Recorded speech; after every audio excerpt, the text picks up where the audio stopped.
Hello అందరికీ welcome to Kannamma విలుగ్ channel. మా ఛానల్ని చూసేవాళ్ళు జర సబ్స్క్రైబ్ చేసుకోండి. పులిహోర అన్నం ఎలా చేయాలో చూడండి.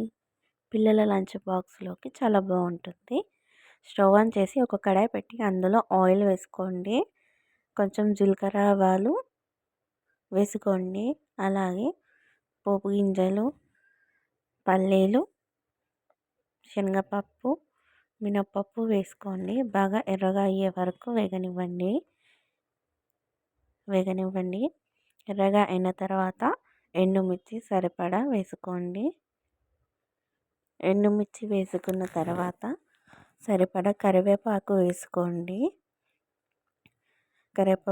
కరివేపాకు వేసుకొని కలుపుకోండి. కలుపుకున్న తర్వాత అందులో పచ్చిమిర్చి వేసుకోండి సరిపడా. వేసుకొని కొద్దిసేపు వేగనివ్వండి. అది వేగేలోపు మనం వండుకున్న అన్నాన్ని చల్లారబెట్టుకోండి. ఒక గిన్నెలో చల్లారబెట్టుకొని అందులోకి కొంచెం సాల్ట్ వేసుకోండి సరిపడా. మంచిగా కలిసే విధంగా కలుపుకోండి. అన్నంలో సాల్ట్ కలిసే విధంగా కలుపుకోండి.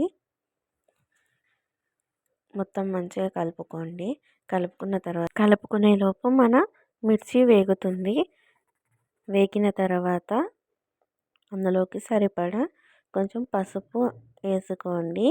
వేసుకొని బాగా కలుపుకొని స్టవ్ ఆఫ్ చేయండి. మన అన్నంలో కొంచెం నిమ్మకాయ రసం యాడ్ చేసుకోండి. 1 లేదా 2 సరిపడా వేసుకొని తర్వాత మన పోపు మొత్తం అందులో వేసుకోండి. వేసుకొని మొత్తం కలిసే విధంగా కలుపుకోండి. పోపు అన్నం మంచిగా కలుస్తుంది. మన పులిహోర రెడీ. Simple and easy. పిల్లల లంచ్ బాక్స్లోకి చాలా బాగుంటుంది. ఇష్టంగా తింటారు. మా ఛానల్ని సబ్స్క్రైబ్ చేసుకోండి.